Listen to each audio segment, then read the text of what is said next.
TF1 20h avec Dominique Baudis et Jean-Claude Bourré en direct de la Guadeloupe. La France grelotte et le thermomètre descend encore. Moins 20 degrés prévus cette nuit dans le nord-est. 20h, 0 minutes.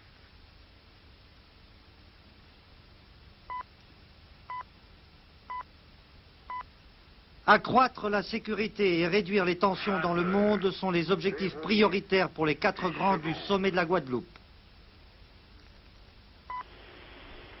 6 janvier, TF1 fête son 4e anniversaire. Notre édition est spécialement illustrée par le peintre Vieira da Silva. Bonsoir.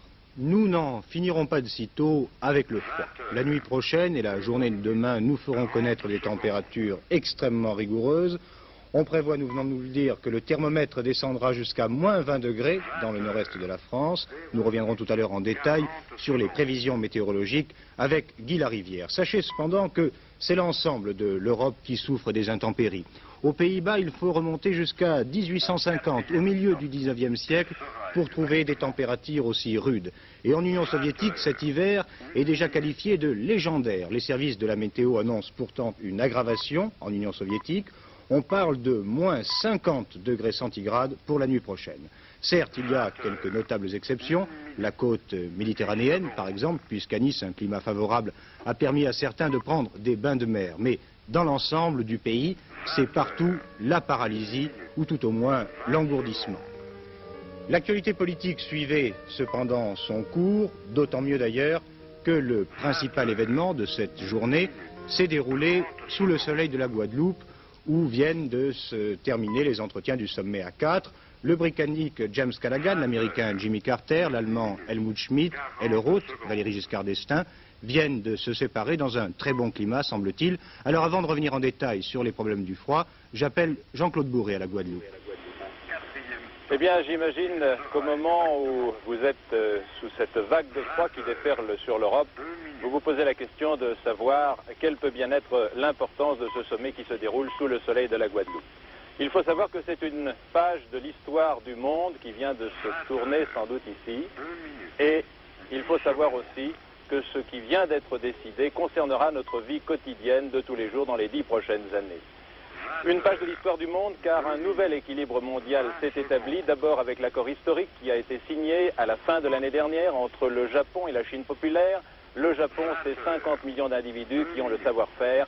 La Chine populaire, c'est 800 millions d'individus qui ont un potentiel de production considérable. Et que se passera-t-il le jour où la Chine populaire fabriquera des avions, des voitures, des téléviseurs, des machines à laver?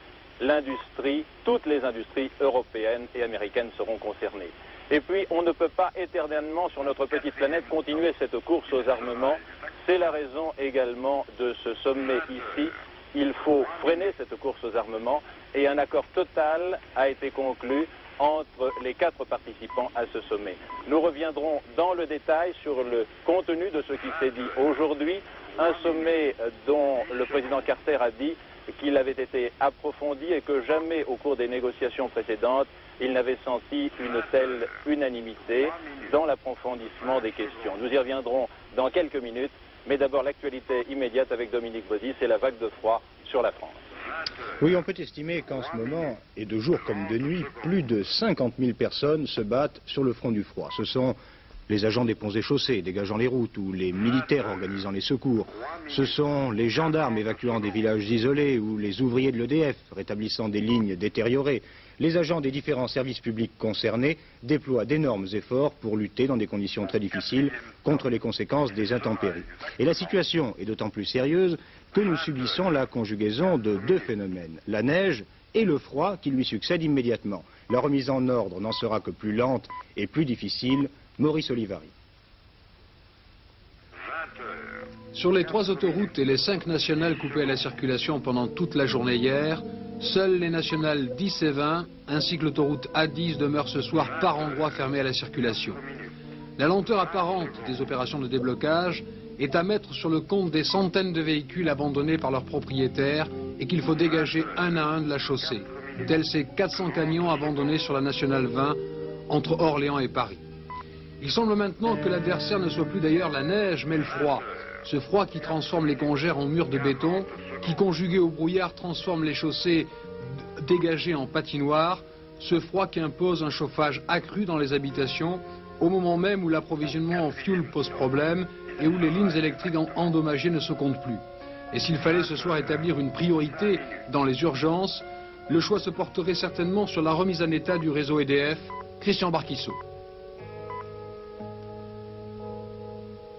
20h, 5 minutes, 10 secondes.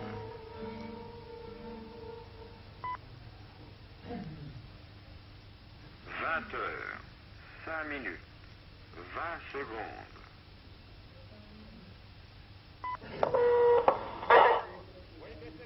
20h, 5 minutes, 30 secondes.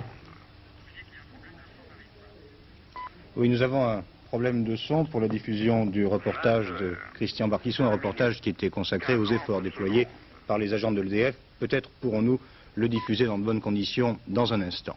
Le froid toujours, dès hier nous nous faisions l'écho des conseils de prudence invitant les automobilistes à ne pas circuler pendant le week-end. À ces recommandations sont d'ailleurs venues s'ajouter dans certaines régions des interdictions que les forces de l'ordre ont eu parfois du mal à faire respecter. Alors voyons quel fut le comportement des automobilistes. C'est une enquête de Marie-Geneviève Lemoine. 20h, 6 minutes, 10 secondes. Si la circulation est restée faible durant la matinée, en revanche, cet après-midi, malgré les conseils répétés, un nombre relativement important d'automobilistes se sont lancés sur les routes. En effet, sur l'autoroute A6, dans le sens Paris-Province, 500 véhicules-heure ont été enregistrés entre 14h et 17h par les employés du péage de Fleury-en-Bière.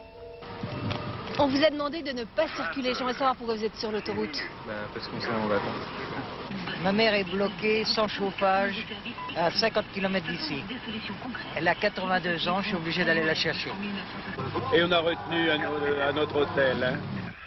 Mais c'est surtout dans le sens province-Paris que le trafic a été le plus important. Près de 1000 véhicules-heure ont franchi ce péage, contre 600 habituellement. Ce chiffre élevé s'explique par l'afflux des véhicules débloqués ce matin après une nuit d'immobilisation forcée en Bourgogne. On vous a demandé de ne pas rouler aujourd'hui, alors pourquoi vous êtes sur l'autoroute? On doit travailler après-demain, donc on doit retourner, il n'y a rien à faire. Parce que j'étais bloqué à Orléans. Je peux rester 16 heures à attendre les gendarmes. Je reprends mon travail lundi. Et que voulez-vous, il faut les gens viennent. Vous avez mis combien de temps? On a débloqué Orléans, ça fait 2 jours qu'on est en route. 2 jours qu'on est en route. 30 secondes. À propos de la circulation, le PC de la circulation routière de Rosny-sous-Bois vient de nous faire savoir que la circulation sera sans doute rétablie cette nuit sur la Nationale 20 dans le secteur de l'Essonne. Et puis nous allons voir maintenant s'il est possible d'obtenir ces images de reportage de Christian Barquissot sur le travail des agents de l'EDF. Il sera exactement 20h, 8 minutes. Oui, BCC ici, 36, me reçois-tu? Ce soir, le courant serait rétabli à 95% dans les régions les plus touchées par les chutes de neige. Restent quelques points noirs du côté de Melun et de Chartres. Des lignes sont tombées sous le poids de la neige et ne seront réparées que cette nuit ou demain matin, et ceci malgré une mise à pied d'œuvre de toutes les équipes disponibles de l'électricité de France. Depuis 2 jours, ces équipes ont les pires difficultés pour remettre tout en marche, souvent à cause de l'épaisseur de la neige, mais surtout à cause de l'impossibilité d'accès à certains émetteurs qui ont disjoncté et qui se trouvent eux aussi sous la neige.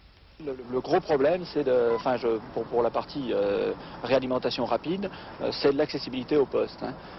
Bien sûr, après, dans les points en partie défaut, alors là, il faut absolument qu'on accède, et là, il faut le faire avec des engins qu'on a déjà sur le réseau, c'est-à-dire des half-track, enfin, tout ce que ça peut nécessiter, et il faut absolument amener des gens sur place pour faire ces travaux. Si vous n'aviez pas eu les hélicoptères, en combien de temps vous auriez fait tout ce que vous avez fait? Ce qu'on a fait, pratiquement, il faudrait encore une journée ou 2 pour arriver à... Parce que le problème, c'est de pouvoir accéder, c'est toujours ça. Alors donc, je ne peux pas vous dire si ça aurait duré 2 jours ou 3 jours.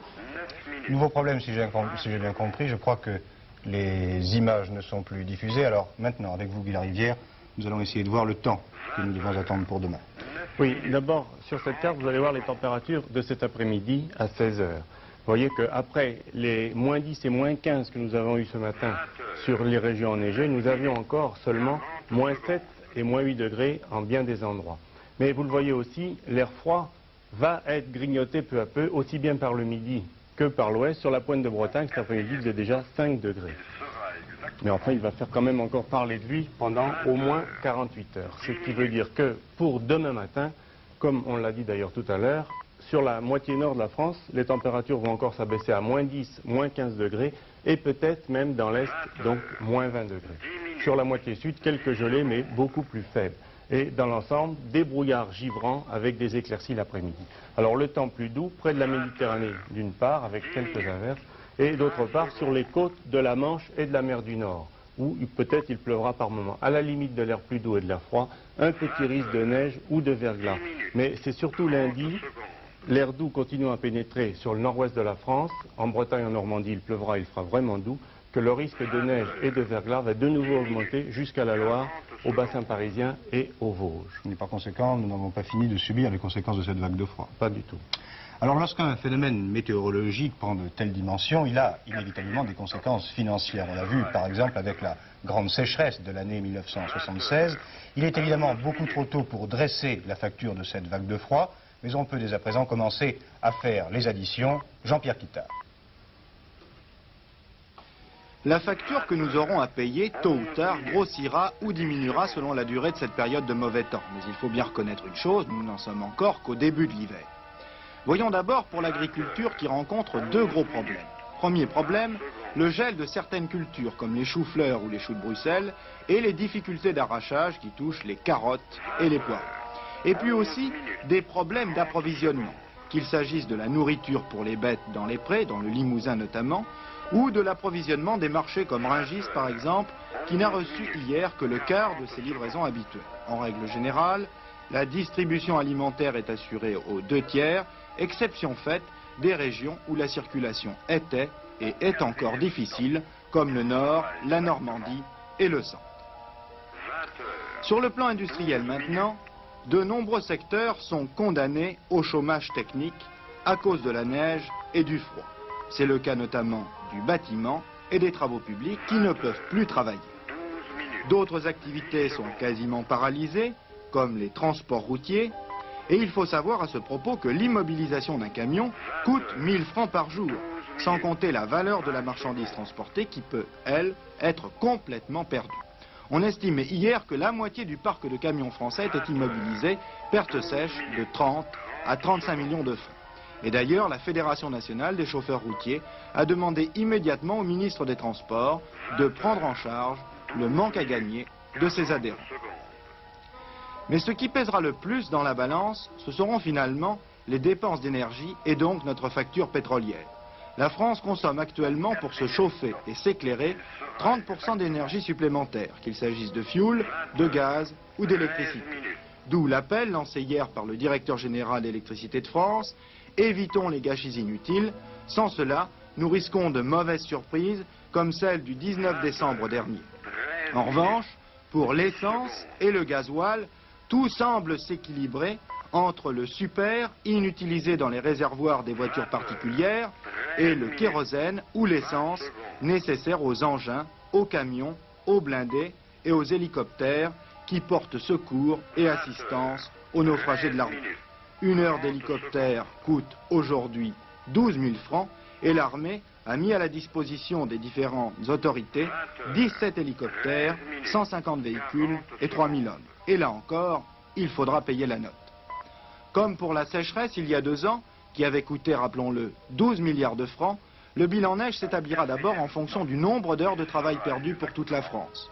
Une journée de travail coûte en 1978 10 milliards de francs.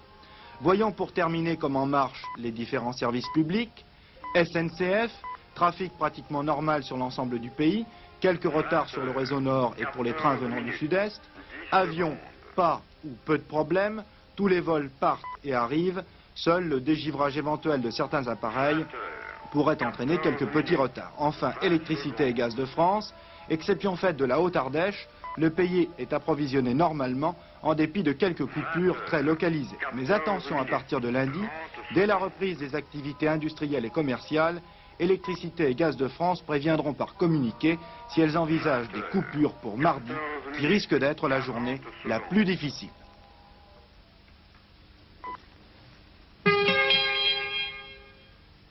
Oui, vous avez sans doute remarqué cette ponctuation inhabituelle. Elle marque un anniversaire, le 4e anniversaire de votre journal télévisé, dont la première édition était diffusée, je vous le rappelle, le 6 janvier 1975. Et pour marquer ce 4e anniversaire, Christian Bernadac a demandé à une grande artiste contemporaine, Veira da Silva, de nous prêter son concours, ses œuvres, qui accompagneront jusqu'au terme de cette édition qui nous conduit maintenant à la Guadeloupe, où nous retrouvons Jean-Claude Bourré.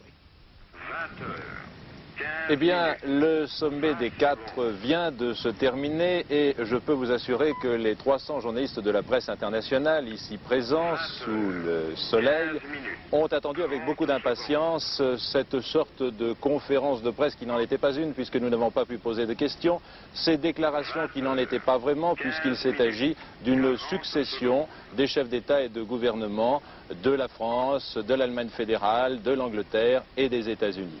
Les 4 chefs d'État et de gouvernement sont donc arrivés avec un léger retard dû à des conversations plus longues et plus approfondies qu'ils ne l'avaient prévu. Ils sont arrivés aux environs de 13h20 heure locale sur une pelouse très décontractée avec un service d'ordre totalement invisible et ils se sont approchés des journalistes qui les mitraillaient avec une bonne centaine d'appareils photo et de caméras.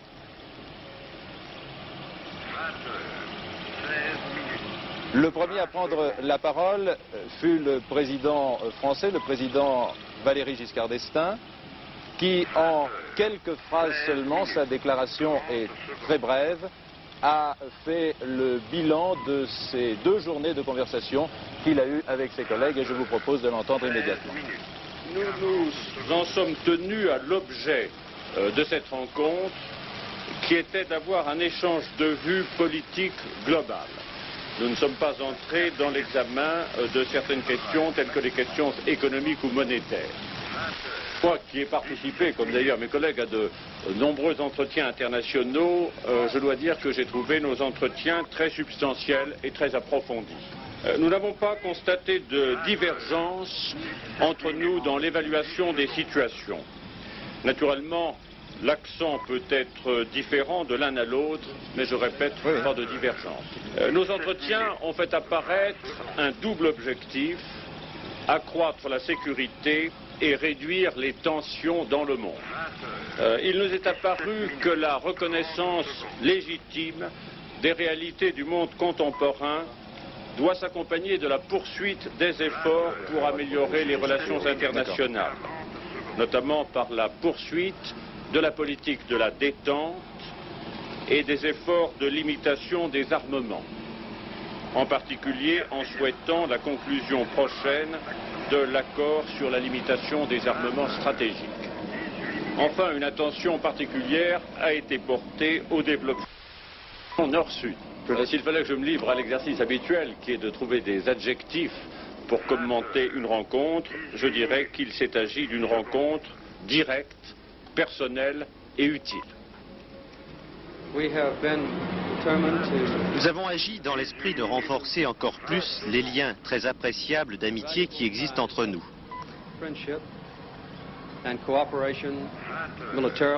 Qu'il s'agisse sur le plan militaire pour une défense commune et pour la paix, du domaine politique, économique ou bien culturel. Monsieur James Callaghan a également pris la parole. Il a été de loin le plus bavard des 4 chefs d'État et de gouvernement. Je retiendrai simplement 2 phrases, celle qui concerne la Chine populaire. Le Premier ministre britannique a souligné l'importance de l'entrée de la Chine populaire dans la vie mondiale. D'abord l'accord avec le Japon dont je parlais tout à l'heure, et puis la reconnaissance diplomatique officielle au 1er janvier dernier avec les États-Unis d'Amérique. Il ne faudra pas oublier la Chine désormais sur l'échiquier politique international. Il y a eu ensuite monsieur Helmut Schmidt qui représentait la République fédérale allemande, et M. Helmut Schmidt, qui parlait en dernier, a résumé l'ensemble des déclarations par 3 phrases incisives: stabiliser l'équilibre du monde, favoriser la détente et limiter les armements.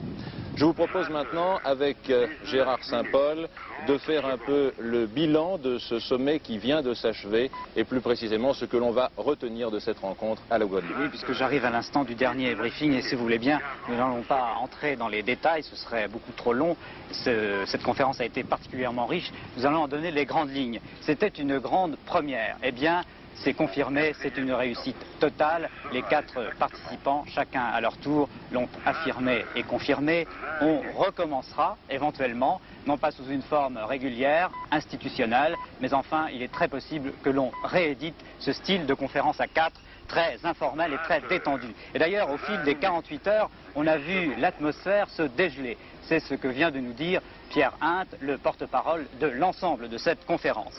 Voilà donc pour la forme. Il faut ajouter tout de même ceci: les 3 autres du président Giscard d'Estaing ont tous dit « c'est la première fois que nous avons une conférence aussi approfondie, aussi efficace ». Voilà donc pour la forme. Sur le fond, les 4 ont passé aujourd'hui en revue tous les grands points chauds du monde, tous les endroits où cela va mal, notamment l'Iran, vous le savez, le Pakistan, la Turquie, mais aussi le Cambodge. Tout de même, on retiendra ceci: en dehors des projecteurs de l'actualité, lorsqu'ils quittent ces points chauds du monde, eh bien la situation générale, au fond, est plutôt meilleure qu'il y a 3 ans. Voilà une note optimiste de la part des 4 participants à la conférence. Deuxième élément à retenir, bientôt on se rendra compte des résultats de la Guadeloupe dans les grandes conférences internationales auxquelles participeront la France, la Grande-Bretagne, l'Allemagne fédérale et les États-Unis. Là-dessus aussi, accord. Troisième élément, ce n'était pas une conférence contre quelqu'un. C'était non pas une conférence d'hostilité, par exemple contre l'Union soviétique. L'ouverture de la Chine, c'est très bien, c'est très positif. C'est un phénomène qui va compter dans les années à venir. Mais cela ne doit pas en remettre en cause l'ensemble de la détente Est-Ouest. Là aussi, tout le monde a été unanime. Enfin, tout cela vous semble peut-être un peu abstrait. Eh bien, c'est le souci de la sécurité, celui d'éviter la confrontation et à la limite la guerre qui a dominé l'ensemble de cette conférence. Elle nous concerne donc tous, Européens, Américains et dans le monde entier. C'est un chapitre, à mon avis, très important de la diplomatie moderne qui vient de s'écrire ici à la Guadeloupe. Nous avons fait peut-être une seule erreur, a dit le chancelier allemand Helmut Schmidt, celui de ne pas inviter la presse à une de nos séances de travail parce qu'elle aurait vu comment et avec quelle efficacité nous avons travaillé ensemble tous les 4. Effectivement, cela ressortait de l'ensemble des propos. Voilà donc le bilan, un premier bilan de cette conférence, un bilan que nous venons de réaliser à chaud en direct. Nous reviendrons tout à l'heure à la Guadeloupe. Nous vous ferons, par l'intermédiaire des caméras de TF1, profiter, je l'espère, un peu de ce merveilleux soleil qui manque tant sur la France, de cette chaleur. Mais auparavant, la suite de l'actualité avec Dominique Baudis. Oui, l'étranger toujours. Depuis ce matin, l'Iran a un nouveau gouvernement. Monsieur Chapour Bakhtiar, le nouveau Premier ministre iranien, a présenté son équipe au Shah. Et à l'occasion de la cérémonie, le monarque iranien a déclaré qu'il envisageait de quitter le pays pour prendre quelques jours de repos. Cet éventuel départ du Shah serait sans doute un tournant décisif dans la crise iranienne. De Téhéran, notre envoyé spécial, Raymond Girard. Pour la première fois depuis 2 mois, les 2 plus grands journaux de Téhéran ont reparu à la demande de l'Ayatollah Khomeini, dont la photo apparaît en première page, à côté de celle de M. Chapour Bakhtiar, qui a présenté son gouvernement au Shah ce matin. Les 2 quotidiens que l'on s'arrachait devant les kiosques consacrent leur grand titre à la victoire du peuple et au départ imminent du Shah à l'étranger pour une période de repos. À sa sortie du palais de Niavaran ce matin, M. Bakhtiar a déclaré que le souverain devrait désormais régner, conformément à la Constitution, et non plus gouverner le pays. M. Bakhtiar a également annoncé que tous ceux qui avaient volé, torturé et tué seraient poursuivis. Ces 2 grands thèmes peuvent sensibiliser favorablement l'opinion publique en un premier temps. Mais déjà, la journée de demain constituera un premier test pour M. Bakhtiar. En effet, le Front National de Karim Sanjabi a appelé la population à une journée de deuil national, sans pour autant que les religieux lui emboîtent le pas, préférant reporter à lundi leur propre journée de deuil. La réussite ou l'échec de cet appel permettront de mesurer le poids du Front National qui a expulsé M. Bakhtiar de ses rangs voici 10 jours. M. Bakhtiar, qui est également ministre de l'Intérieur, ce qui lui permet de contrôler de très près la police et les forces de l'ordre, devra manœuvrer avec beaucoup de souplesse si la foule descend dans la rue demain à l'appel du Front National, comme on le craint. Raymond Girard, TF1, Téhéran. Oui, à l'instant même, l'ayatollah Khomeini, le chef de l'opposition religieuse, vient de publier un communiqué depuis sa retraite de Neauphle-le-Château. L'ayatollah Khomeini appelle le peuple iranien à poursuivre sa lutte sans hésiter un instant contre le gouvernement usurpateur et illégal, ce sont ses propres termes, de M. Chapour Bakhtiar. L'actualité politique en France maintenant. Le comité directeur du Parti socialiste se réunissait aujourd'hui et il devait enregistrer le dépôt des textes rédigés en vue du prochain congrès de Metz en avril prochain. Au siège du Parti socialiste, nous rejoignons Jacques Hébert afin de savoir combien de textes ont été déposés. En cette période d'épiphanie, François Mitterrand ne disait-il pas hier qu'il n'était pas le roi Soliveau? Eh bien, on pourrait comparer le Parti socialiste à un gâteau. Un gâteau coupé depuis ce soir en 13 morceaux qui correspondent à autant d'avant-projets de textes, des sortes de brouillons qui seront mis au propre d'ici un mois et présentés au congrès de Metz au mois d'avril. Mais dès ce soir, 3 avant-projets de textes se partagent une bonne part de ce gâteau. Le texte des amis de François Mitterrand, celui de Pierre Mauroy et Michel Rocard, celui enfin du CRS. Alors, qu'est-ce qui divise ces textes? Eh bien, essentiellement, la définition des nouveaux rapports avec les communistes, les méthodes de direction au sein du Parti socialiste, la stratégie économique et enfin l'Europe. En simplifiant, disons que le CRS est toujours très proche des idées du Parti communiste, que les amis de François Mitterrand, tout en se voulant délibérément à gauche, ne veulent pas coller au PC. Et puis que Pierre Mauroy et Michel Rocard représentent, eux, une tendance plutôt social-démocrate. En toile de fond de tout cela, vous le savez, l'éventuelle succession à la tête du Parti socialiste, mais aussi la candidature socialiste au présidentiel de 80. On comprend alors bien, que François Mitterrand ait une nouvelle fois cet après-midi fait preuve de son autorité tout en appelant à l'unité du parti. On comprend qu'est soufflé, à l'instar du temps, qu'est soufflé ici plutôt le froid que le chaud au comité directeur du Parti socialiste. Demain sur TF1, un événement au carrefour de l'actualité politique, de l'actualité littéraire et du spectacle. En effet, pour la première fois sur un plateau de télévision française, Simone de Beauvoir répondra aux questions de Michel Drucker dans l'émission des Rendez-vous du dimanche. Une interview réalisée à l'occasion de la sortie du film consacré à Simone de Beauvoir et coproduit par TF1. Sport, la première descente homme de la Coupe du Monde vient se dérouler en France à Morzine-Avoriaz et ce fut le triomphe des Canadiens avec la victoire de Ken Reid qui était suivi de l'un de ses compatriotes. Mais il faut apprécier toutefois la 5e place obtenue par le jeune Français Jean-Marc Buffat. Bernard Giroux.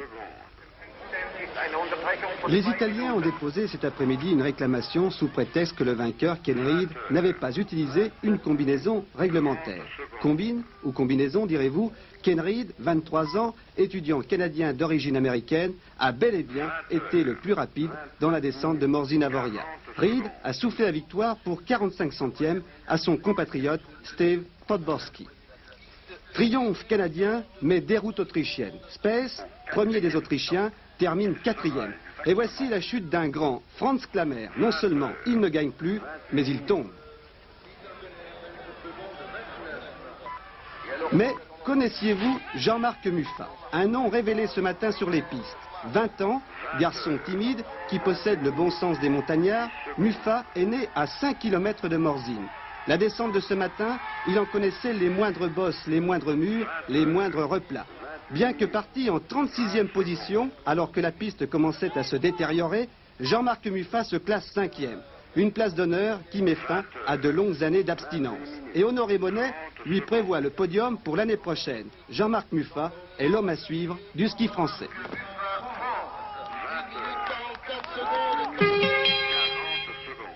Voilà le blanc de la neige, les couleurs de Vieira da Silva et les couleurs de la Guadeloupe, où nous retrouvons, avant de refermer ce journal, Jean-Claude Bourret.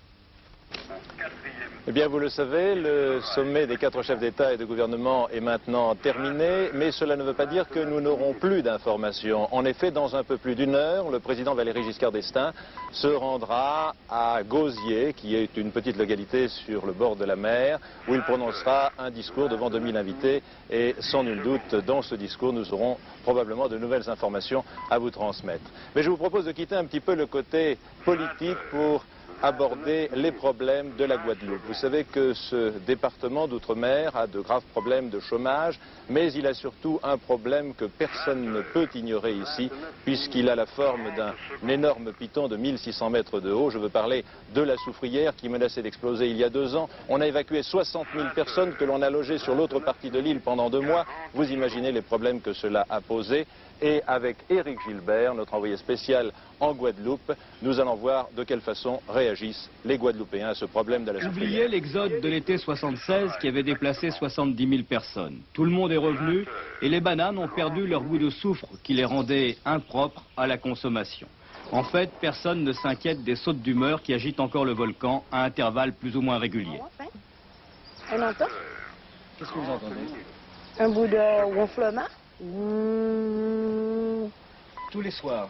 Pas tous les soirs, mais entre 2 soirs, 4 soirs, même ça reste pendant 1 mois comme ça et ça revient. Et vous n'avez pas peur? Non, j'ai pas peur. Pourquoi? Pour rien. On a appris à vivre avec la Soufrière. À Saint-Claude, le village le plus proche du cratère, il est à 3 km du sommet. Une maison du volcan a même été ouverte. La population locale y trouve l'histoire de la montagne et les renseignements sur les éruptions éventuelles et les mouvements du sol. Les gens ils sont habitués maintenant au volcan, ils essaient de comprendre, et puis ça va. Cette maison est justement faite pour informer.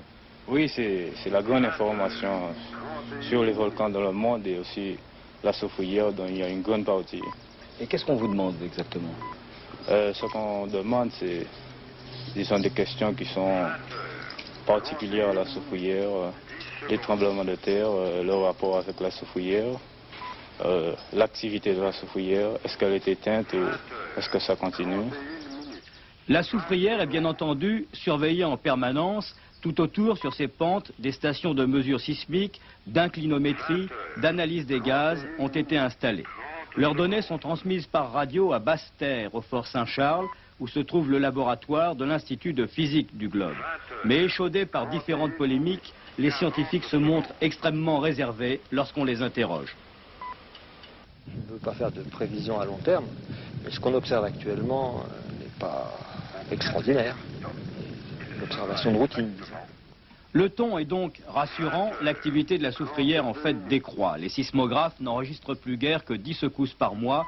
Il y en avait eu plus de 5000 au mois d'août 1976. En fait, certains, sans le dire, pensent que d'ici 20 ans, la Soufrière pourrait retomber dans un sommeil profond. Ainsi s'achève cette édition spéciale de TF1 qui vous a été présentée en direct de la Guadeloupe grâce aux satellites Intelsat et Symphonie. Je vous retrouverai sans doute demain. En tout cas, demain, nous ferons le bilan du sommet avec les informations nouvelles que nous aurons recueillies, car il est à peine 3h30 de l'après-midi ici. Je vous propose maintenant, en image de fin, de voir cette photo de famille qui a été appréciée par les 300 journalistes de la presse internationale qui étaient ici tout à l'heure. Il s'agit des 4 chefs d'État qui ont permis à leurs épouses de venir devant les photographes, ce qui a déclenché des centaines de moteurs et des centaines de photos qui ont été prises. Vous les voyez maintenant sur votre écran de télévision. Bonsoir et à bientôt.